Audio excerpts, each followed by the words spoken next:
Hello everyone, this is Vishwani Bansal. So in today's lecture, we'll revise 91 section onwards of Indian Evidence Act. So section जो 91 है, this is based on the best evidence rule. Chapter 6 deals with the exclusion of oral by documentary evidence. So what this section this section says that कि अगर आपने किसी भी contract की terms को या ग्रांट को या फिर कोई भी अगर डिस्पोजिशन ऑफ प्रॉपर्टी है, अगर that has been reduce to a form of the document, अगर उसको डॉक्यूमेंट की फॉर्म में रिड्यूस किया गया है या फिर लॉ रिक्वायर करता है कि उसको डॉक्यूमेंट की फॉर्म में रिड्यूस किया जाए, सो दो तरह की चीज़ें हैं।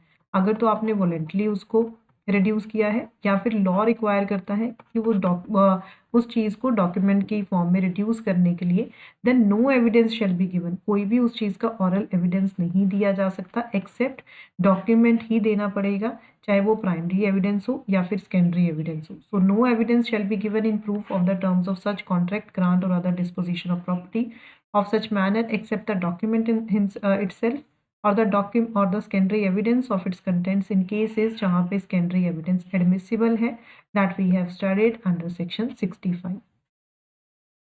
तो ये जो सेक्शन है ये merely फॉरवर्ड करता है proving the contents of writing other than by the writing itself. ये सेक्शन क्या करता है, ये सेक्शन फॉरवर्ड कर रहा है कि अगर आपने कोई राइटिंग को प्रूव करना है, राइटिंग कंटेंट्स को प्रूव करना है, तो आप सिर्फ उसको राइटिंग से ही प्रूव कर सकते हो। तो ये जो सेक्शन है ये दो टाइप ऑफ ट्रांजैक्शंस के बारे में बात करता है, जिसमें आपको वॉलेंटली रिड्यूस किया है राइटिंग में। Second is for which the writing is compulsory. For example, अगर हम एग्जांपल लें इसकी, अगर सपोज ए ने लीज पे दिया है अपना घर बी को, ठीक है, A has given his house to be on a return lease. तो लेटर जो है बाद में ए जो है सूट फाइल कर देता है बी के against for the arrears of rent, ठीक है, रेंट जो है उससे निकलवाने के लिए and for ejectment. A allege करता है कि जो टेनेंसी थी वो मंथ टू मंथ थी, ये टेनेंसी थी वो मंथ टू मंथ थी, बट बी कहता है कि नहीं, ये टेनेंसी तो ईयर टू ईयर थी। तो अब जब इसने ये घर इसको बी को दिया था, दोनों के बीच में रिटर्न लीज हुई थी, तो इन दिस केस जो टर्म्स ऑफ कॉन्ट्रैक्ट हैं between the parties that has been reduced to a document, so वो डॉक्यूमेंट की फॉर्म में रिड्यूस हुई थी, so none of them will be allowed to give the oral evidence in the court. अगर उनको इस चीज़ को प्रूव करना है तो उनको वो रिटर्न लीज कोर्ट में शो करनी होगी, दोनों को अलाउ नहीं किया जाएगा to give the oral evidence on it. The document will have to be produced in the court. This is your section 91. There are two exceptions that are attached to section 91. Section 91 की first exception ये कहती है, for example, let's take an example to understand this. अगर ये question raise होता है कि whether A is the judge of a high court, क्या A जो है वो high court के judge है, द वारंट ऑफ अपॉइंटमेंट जो है वो प्रूव करने की जरूरत नहीं है, सिर्फ यही फैक्ट कि he is working as a high court जज विल बी प्रूव्ड, ठीक है। He if he is acting as a high court जज that is prove, there is no need to prove the warrant of appointment. This is your first exception. Yes, this says when a public officer is required by law to be appointed in writing and when it is shown that any particular person has acted as such officer, the writing by which he is appointed, that is need not to be proved. Second is that is wills admitted in probate in India may be proved by the probate. What is the meaning of probate? That is the certified copy of a will. तो wills जो admit की जाती हैं, the probate means the copy of the will that is certified under the seal of the court of a competent jurisdiction. तो wills admitted to probate in India, उनको आप prove कर सकते हो, that is by the probate. Next is 3 explanations are given under that are to the section 91. First explanation says this section equally applies to cases in which the contracts, grants or disposition of property referred to are contained in one document and to cases in which they are contained in more documents than one. तो अगर कोई contract है that is contain in several letters, या several letters में वो contained है, then all the letters in which it is contained must be proved. तो सारे लेटर्स जिसमें वो है तो उसको प्रूव करना होगा। तो ये जो सेक्शन है ये अप्लाई करता है इक्वली टू केसेस पे जिसपे कॉन्ट्रैक्ट, ग्रांट या डिस्पोजिशन ऑफ प्रॉपर्टी जो रेफर की गई है, if that is contain in one document and to cases in which they are contained in more documents than one. Next is when there are more originals than one original only need to be proved. इसका मतलब क्या है, अगर कोई भी original है, ठीक है, वो एक से ज़्यादा में कंटेन है, when there are more originals than one, एक से ज़्यादा ओरिजिनल है, सिर्फ एक ही ओरिजिनल जो है वो प्रूव करने की ज़रूरत है। फॉर एग्जाम्पल, अगर कोई कॉन्ट्रैक्ट है, if that is contained in a bill of exchange, अगर वो किसी बिल ऑफ एक्सचेंज में है, then the bill of exchange must be proved. अगर आपने उस बिल ऑफ एक्सचेंज को ड्रॉ किया है 3 सेट्स में, सिर्फ एक ही प्रूव करने की जरूरत है, only one need to be proved. Explanation 3 further says that the statement in any document, whatever of effect other than the facts referred to in this section, shall not preclude the admission of oral evidence as to the same fact. For example, इसको समझने के लिए example देखते हैं कि एक contract in writing with B, यानी contract किया राइटिंग में बी के साथ for the delivery of indigo upon certain terms. ये जो कॉन्ट्रैक्ट है ये मेंशन करता है that the fact that B had paid A the price of other indigo for verbally on another occasion. तो ऑरल एविडेंस जो है ऑफर किया गया that no payment was made for the other indigo, the evidence is admissible. Why?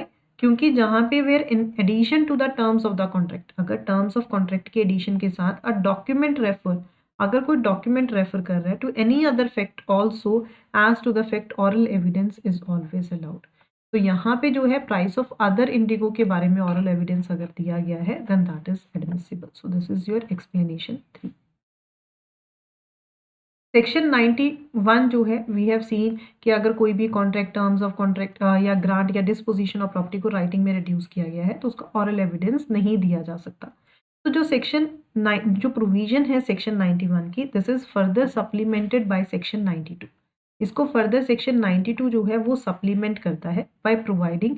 ये section क्या provide करता है कि वंस एनी कॉन्ट्रैक्ट, कि एक बार अगर आपने किसी कॉन्ट्रैक्ट ग्रांट या डिस्पोजिशन ऑफ प्रॉपर्टी को अगर आपने प्रूव कर दिया कि वो राइटिंग में है, then no evidence can be given, कोई भी एविडेंस नहीं दिया जा सकता ऑफ एनी ऑरल एग्रीमेंट, किसी भी ऑरल एग्रीमेंट के रिगार्डिंग उसको कॉन्ट्राडिक्ट करने के लिए या फिर और change the terms of the contract.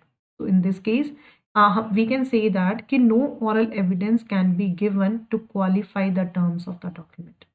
कोई भी आप ऑरल एविडेंस नहीं दे सकते हो क्वालिफाई करने के लिए टर्म्स ऑफ द डॉक्यूमेंट को। Let's see an example to understand this. अगर सपोज ए ने बी से जो है बोरो किया, ए बोरोज सपोज इसने इससे 1000 रुपये जो है बोरो कर लिए बी से, एंड जब इसने बोरो किए तो एक एग्जीक्यूट किया एक प्रो नोट जिसपे ये लिखा हुआ था कि ये जो है इसको पे करेगा इंटरेस्ट 1%, एंड एक एग्जीक्यूट किया गया pro note in which the interest rate is given is 1%। B जो है ए ने बोरो किए बी से, ठीक है, 1000 रुपये, प्रो नोट एग्जीक्यूट हुआ जिसमें 1% का इंटरेस्ट लिखा हुआ था। बी ने जो है ए के अगेंस्ट सूट फाइल कर दिया for the recovery of the principal sum that is 1000 rupees plus the interest जो भी 1% के रेट पे था। जो प्रो नोट है वो कोर्ट में फाइल किया गया एंड वो प्रूव हो गया। ए जो है कोर्ट में ये एविडेंस देना चाहता है कि उनके बीच में जो इंटरेस्ट है वो सेटल हो गया था 0.5% पे। प्रो नोट में तो ये शो किया गया है कि वो 1% था and that is proved, but A wants to leads the evidence इस इफेक्ट पे that the interest settle between the parties was 0.5%। Now जो ये ए एविडेंस देना चाहता है this can not be allowed under section 92। Why? Because this is contradicting the terms of the pro note. ये contradict कर रहा है प्रो नोट की टर्म्स को। So now let's read section 92। What this says when the terms of any contract, अगर कोई भी contract की terms, grant या कोई भी disposition of property or any matter required by law to be reduced in the form of document have been proved according to the last section, that means section 91, no evidence of any oral agreement, कोई भी evidence oral agreement का या settlement का shall be admitted as between the parties to any such instrument or representative in interest for the purpose of, किस purpose के लिए allow नहीं किया जाएगा, कॉन्ट्राडिक्ट करने के लिए, वेरी ऐड करने के लिए या सब्सट्रैक्ट करने के लिए उसकी टर्म्स को। But there are various exceptions that are to the general rule of exclusion of evidence of oral agreements. This is further given under this. So this is first जो एक्सेप्शन है आपकी that is regarding the validity of document. This says कि evidence can be given of any fact, evidence आप किसी भी fact का दे सकते हो अगर वो इनवैलिडेट करता है द डॉक्यूमेंट इन क्वेश्चन को और would entitle a party to any decree और order relating to the document. तो वैलिडिटी ऑफ द डॉक्यूमेंट को आप क्वेश्चन कर सकते हो ऑन द ग्राउंड्स ऑफ, कौन से ग्राउंड्स के ऊपर, फ्रॉड के ऊपर, इंटिमिडेशन के ऊपर, इलीगैलिटी के ऊपर, वांट ऑफ ड्यू एग्जीक्यूशन के ऊपर, want of capacity in any contracting party. तो अगर कोई ए जो है एंटर करता है रिटन कॉन्ट्रैक्ट में बी के साथ कि वो वर्क करना चाहता है on certain minds of B upon certain terms, अगर ए को इंड्यूस किया गया था ऐसा करने के लिए by some representation that is made by B, then इस फैक्ट को ऑरल एविडेंस से प्रूव किया जा सकता है बिकॉज उसका जो कंसेंट था वो मिस रिप्रेजेंटेशन से लिया गया था। Next is proviso. Second proviso जो है this deals with matters on which the document is sign. तो एविडेंस जो है दिया जा सकता है ऑरल एग्रीमेंट का। Evidence can be given of an oral agreement on a matter जिसके रिगार्डिंग की डॉक्यूमेंट जो है वो साइलेंट है, on which the document is silent, there the oral agreement का evidence can be given. For example, अगर कोई written agreement हुआ है and that is silent as to the time of payment of price कि कब payment होगी, अगर उसके रिगार्डिंग वो साइलेंट है then there the oral agreement, evidence of oral agreement can be given. Third proviso deals with the condition precedent.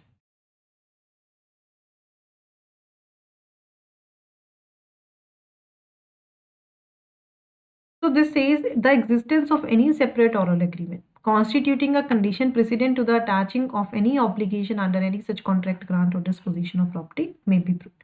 ये जो exception है इसका मतलब ये है कि जहाँ पे एक सेपरेट ऑरल एग्रीमेंट है कि जो टर्म्स हैं रिटन कॉन्ट्रैक्ट की वो तब तक इफेक्ट में नहीं आएंगी अनटिल कि कोई अगर कंडीशन उसके प्रेसिडेंट उसके आगे लगी हुई है वो जब तक फुलफिल ना हो जाए या फिर सर्टेन इवेंट जो है वो ना हो जाए। सो वहाँ पे ऑरल एविडेंस दिया जा सकता है ये शो करने के लिए कि जो इवेंट कंडीशन प्रेसिडेंट थी उसको लेकर जो इवेंट था वो नहीं हुआ and there is no return agreement at all. So if there is any existence of separate oral agreement किसी कंडीशन प्रेसिडेंट को लेके वहाँ पे उसको प्रूव किया जा सकता है, there the evidence can be given of an oral agreement.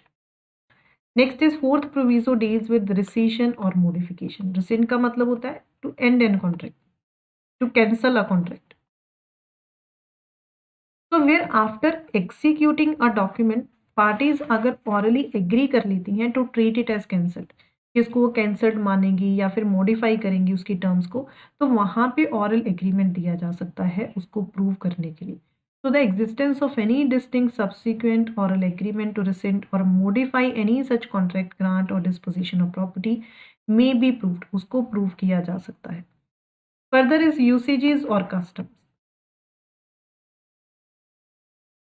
So this says under this exception oral evidence is admissible. Oral evidence admissible है explain करने के लिए और supply terms in commercial transactions on the presumption that the parties did not intend to put it into writing the whole of their agreement. But उन्होंने इस चीज़ को लेकर agree किया था। सो अगर कोई भी यूसी या कस्टम है by which incidents are not expressly mention, वो मेंशन नहीं है कॉन्ट्रैक्ट में क्योंकि यूजुअली वो ऐसे ही डील करते थे, then that can be proved by the oral agreement. Last one is relation of language of facts.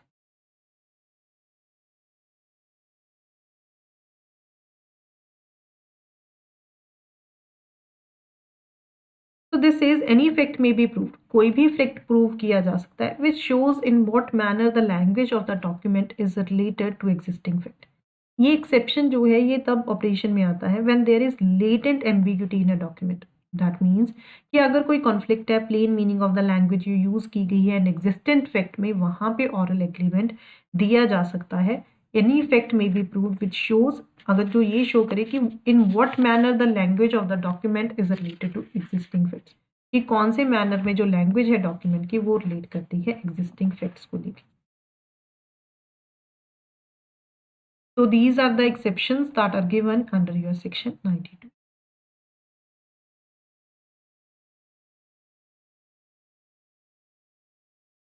Now next is एक होता है latent ambiguity, one is patent ambiguity. सबसे पहले तो what are ambiguous documents? Before I start with the latent and patent ambiguity, what do you mean by the ambiguous documents? So when a document is ambiguous, that is जो उसकी language use की गई है वो या तो ये show नहीं कर रही है the clear sense of the document और its application to facts creates doubts, तो हाउ फार कहाँ तक आप एक ऑरल एविडेंस दे सकते हो उसको क्लैरिफाई करने के लिए, उस डिफेक्ट को रिमूव करने के लिए। तो सेक्शंस जो 93 to 98 हैं वो ले डाउन करते हैं rules as to the interpretation of documents. Ambiguities जो है वो दो तरह की होती हैं, one is latent patent ambiguity, next one is latent ambiguity. So patent ambiguity is dealt under section 93 to 94 and latent ambiguity is dealt under section 95 to 97. Patent ambiguity का मतलब क्या होता है? This means a defect, कोई भी defect that is apparent on the face of the record, ठीक है, कोई defect that is apparent on the face of the record, ऐसे प्रिंसिपल में oral evidence को नहीं अलाउ किया जाता to remove the defect. For example, अगर कोई deed है उसमें blanks है, ठीक है, a deed contain blanks, तो evidence can not be given to show कि उसमें क्या फिल होना चाहिए था। So that means that defect is apparent on the face of the record and no oral evidence is allowed to remove the defect. Whereas if we talk about the latent ambiguity, latent defect का मतलब होता है this implies a defect which is not apparent on the face of the record, जो apparent नहीं है face of the record में, but is in the application of the language, but ये application में है language में to the fact stated, इसके regarding extrinsic evidence दिया जा सकता है।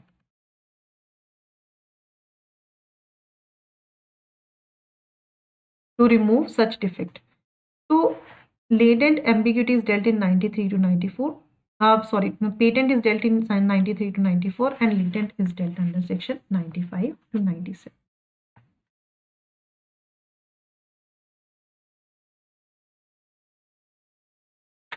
Next is burden of proof.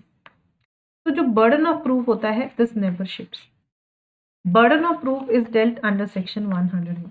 Burden of proof, what this says whoever desires any court, कोई भी अगर डिजायर करता है कि कोर्ट जजमेंट दे as to any legal right और liability that is dependent on the existence of facts which he asserts must prove, उसको ये प्रूव करना होगा दैट दोज फैक्ट्स एग्जिस्ट, कि जो ये फैक्ट हैं ये एग्जिस्ट करते हैं।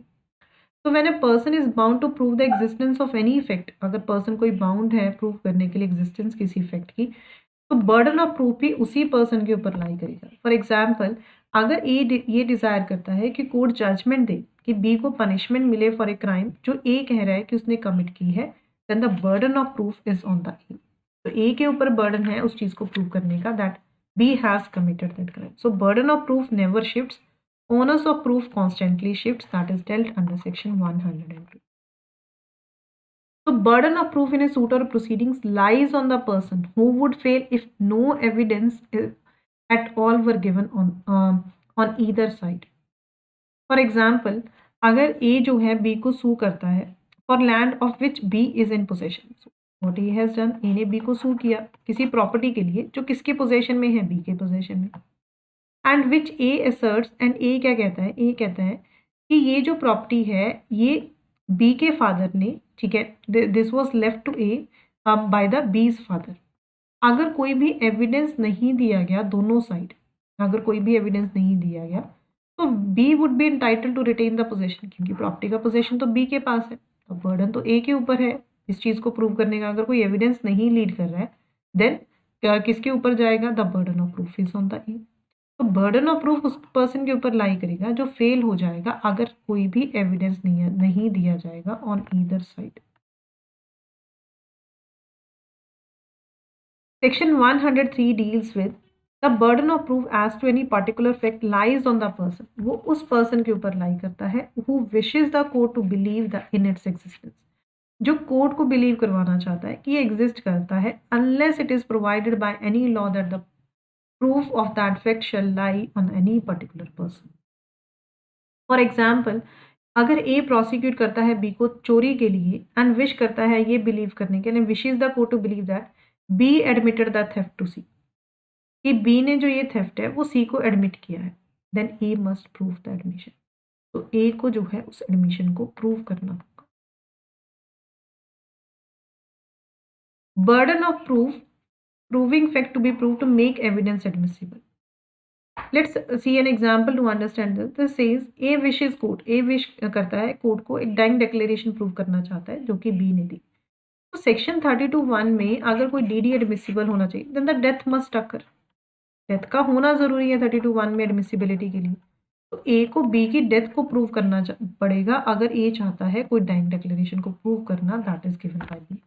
Similarly if you want to give the secondary evidence, तो आपको ये प्रूव करना होगा कि प्राइमरी एविडेंस अवेलेबल नहीं है. So if A wishes to prove by secondary evidence the contents of a lost document, तो ए मस्ट प्रूव कि जो ओरिजिनल डॉक्यूमेंट है वो लॉस्ट हो चुका है. तो क्रिमिनल केसेस में जो बर्डन होता है वो हमेशा प्रोसिक्यूशन के ऊपर लाई करता है. In criminal cases the burden of proof is always on the prosecution. अगर प्रोसिक्यूशन अपना केस नहीं प्रूव कर पाता है तो benefit of doubt is given to the accused. But अगर एक्यूज चाहता है कि उसका केस जो है, ठीक है, वो किसी जनरल एक्सेप्शन में फॉल करे, that we study under chapter 4 of the IPC, या फिर कोई सी स्पेशल एक्सेप्शन या प्रोविजो में in any other part of the same code उसमें फॉल करे, तो बर्डन ऑफ प्रूफ किसके ऊपर आएगा? That comes on the accused. Accused को प्रूव करना होगा. And the court shall presume, court ये प्रिजम्पशन ड्रॉ करके चलेगा, the absence of such circumstances.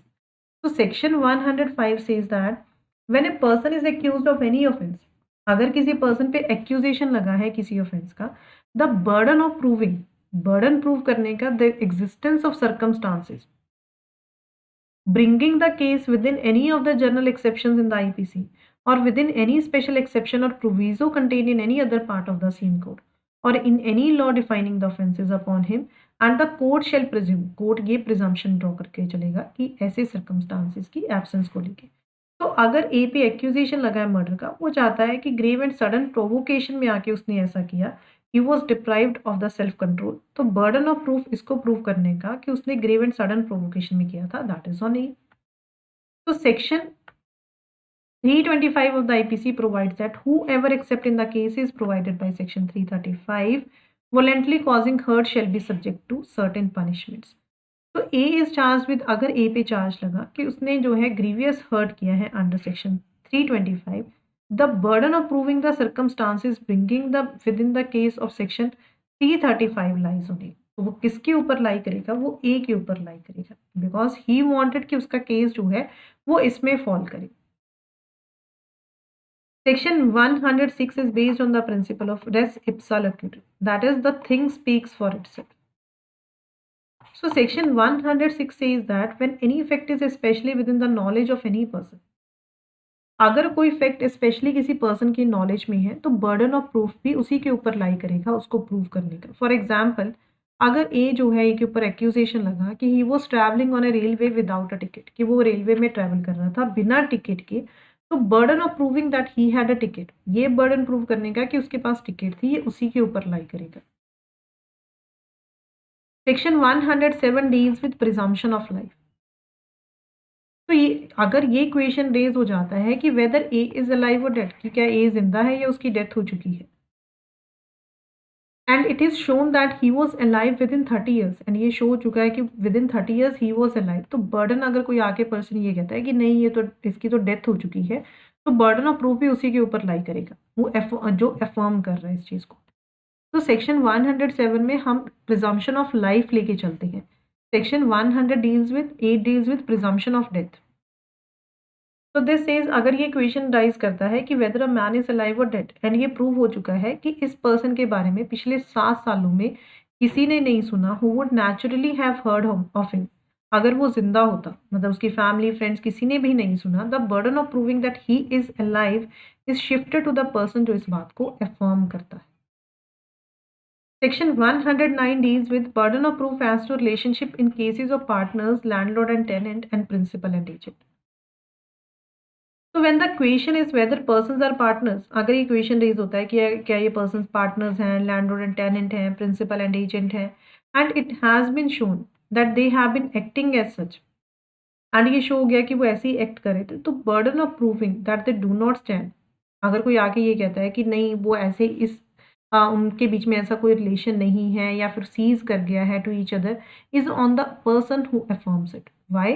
Because they have been acting as such, वो तो ऐसे ही एक्ट कर रहे थे. अब आकर कोई ये कहता है कि नहीं ये तो इनमें तो ऐसा कोई रिलेशन है ही नहीं या सीज कर गया, तो उसी पर्सन के ऊपर बर्डन ऑफ प्रूफ लाई करेगा. Section 110 deals with burden of proof as to ownership. This is when the question is whether any person is owner of anything, क्या कोई पर्सन ओनर है किस चीज का. एनीथिंग मतलब कि this includes movable immovable property, दोनों चीजें इंक्लूड करता है.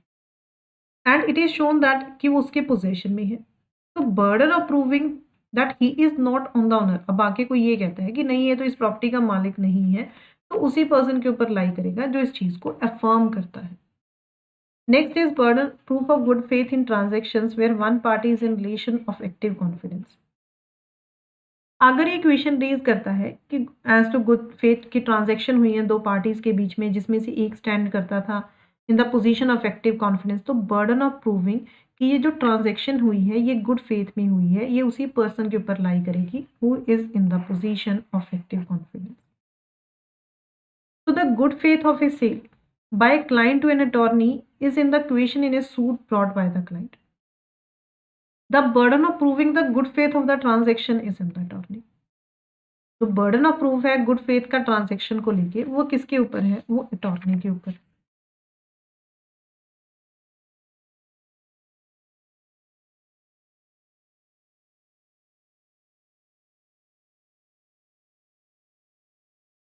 सेक्शन जो 112 है this deals with conclusive proof.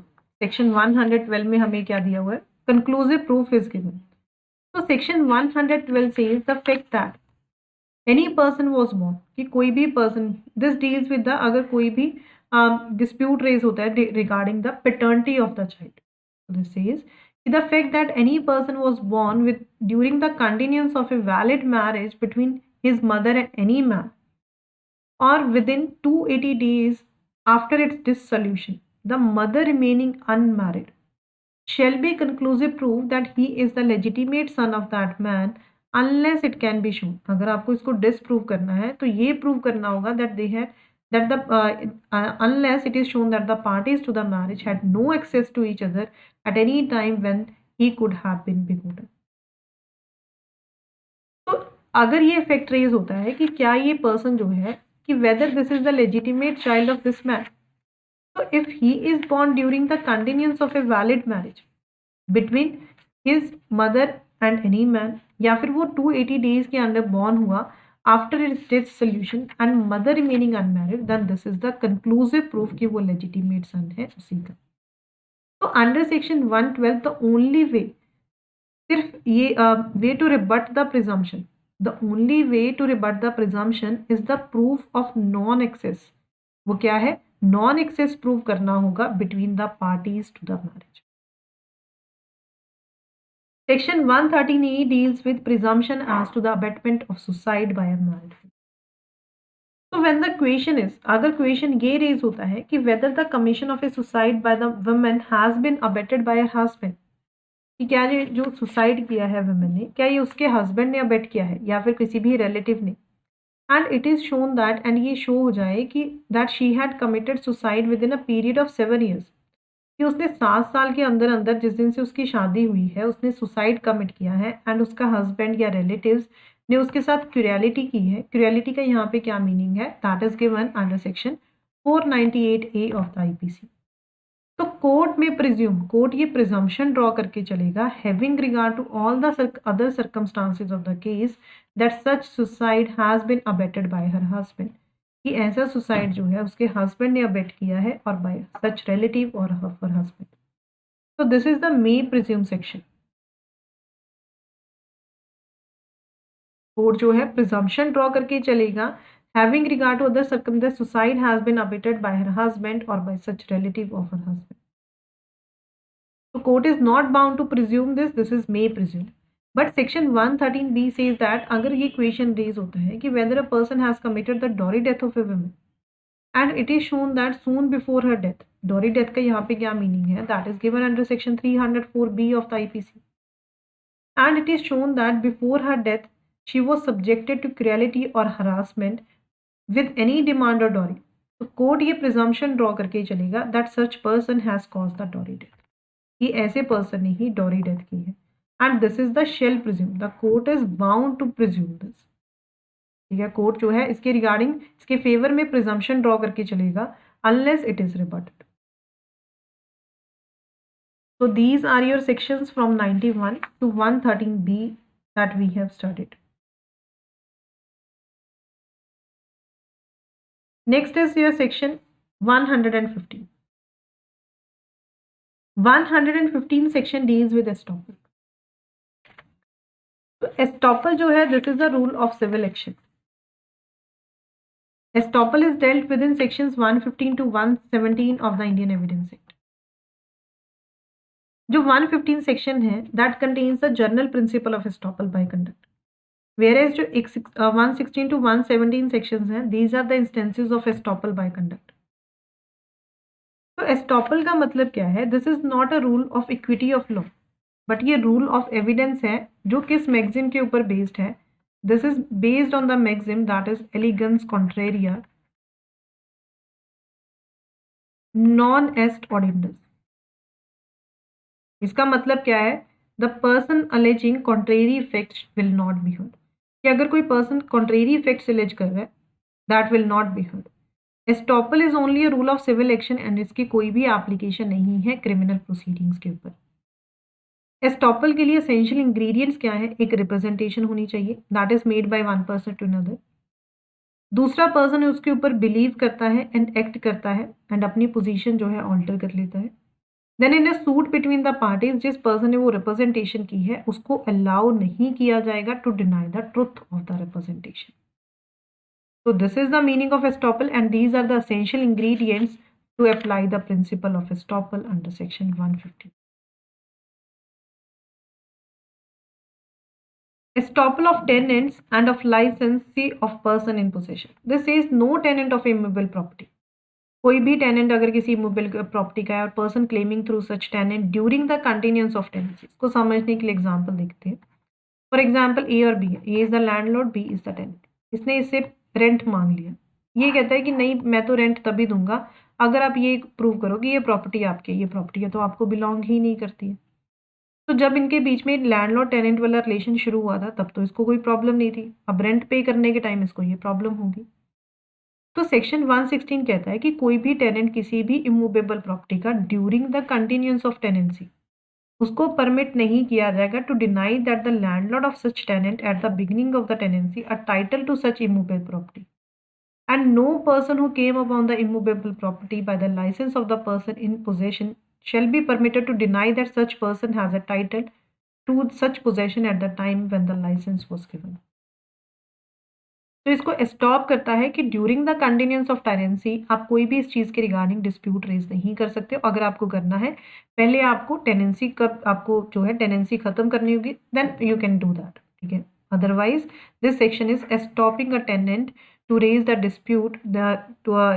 This section what this is not allowing a tenant to do this does not permit to deny the landlord the title की landlord की ये property नहीं है. Next is your section 117. 117 section says that no acceptor of a bill of exchange, कोई भी acceptor किसी bill of exchange का उसको permit नहीं किया जाएगा कि ड्रॉर की अथॉरिटी नहीं थी ऐसा बिल ड्रॉ करने की या एंडोर्स करने की या फिर बेली की या लाइसेंसी की, और नॉर शेल एनी बेली और लाइसेंसी को परमिट नहीं किया जाएगा कि बेलर या लाइसेंसर की एट द टाइम जब बेलमेंट कमेंस हुई अथॉरिटी नहीं थी ऐसी बेलमेंट या फिर ग्रांट करने की लाइसेंस. फॉर एग्जांपल, अगर ए ने बी को गुड्स डिलीवर की, ठीक है, बेल किसी पर्पस के लिए for the accomplishment of purpose, तो ए ने गुड्स डिलीवर की, is the baler, this is the belly. तो बेली बाद में बेली को अलाउ नहीं किया जाएगा, परमिट नहीं किया जाएगा कि डिनाई करे कि नहीं इसकी तो कोई अथॉरिटी ही नहीं थी. ठीक है, कि जब इसने ये बेलमेंट की इसकी तो कोई अथॉरिटी ही नहीं थी, ये डिनाई नहीं कर सकता. बट हाँ, अगर बेली ये गुड्स किसी थर्ड पर्सन को डिलीवर कर देता है, सपोज इसने गुड्स थर्ड पर्सन को डिलीवर कर दी, तो यहाँ पे ये प्रूव कर सकता है कि इसके गुड्स के ऊपर अथॉरिटी थी as against the bailor. So section 117 deals with estoppel of acceptor of bill of exchange, bailey and licensee. One example I have given. So these were your sections from 91 to 117. This is the rapid revision on your these sections. Further we will do in the next lecture. So before I end this lecture, learners, there is a special offer that is running on Unacademy. That is, if you take the subscription of Unacademy, 17 दिसंबर तक आप अपनी money save कर सकते हो by using this code, that is VB law code use करके. You can just save your money. How you can save, like this is a batch that is going to start on Unacademy from 15th of December. तो ये batch अगर आप plus subscription लेते हो 6 महीने का, then you can save up to ₹7,650 on this by applying this code. Link आपको description box में मिल जाएगा। These are the top educators that will be teaching you. इस बैच के साथ साथ आपको जो है टेस्ट सीरीज़ भी अवेलेबल होगी अगर आप सब्सक्रिप्शन ले लेते हो। सो अगर आप प्लस सब्सक्रिप्शन लेते हो तो आपको ये सारे टेस्ट अवेलेबल हैं। अगर आप आइकॉनिक लेते हो देन आपको जजमेंट राइटिंग, मीन्स के full length, local law test series all are available. By applying this code you can just prepare for judiciary and you can save your money also. And other plans के ऊपर भी आपको off मिल जाएगा if you want to take 12 months plan, 18 months, 24 months, and these are the iconic plans. Thank you so much learners. I'm just ending the class here.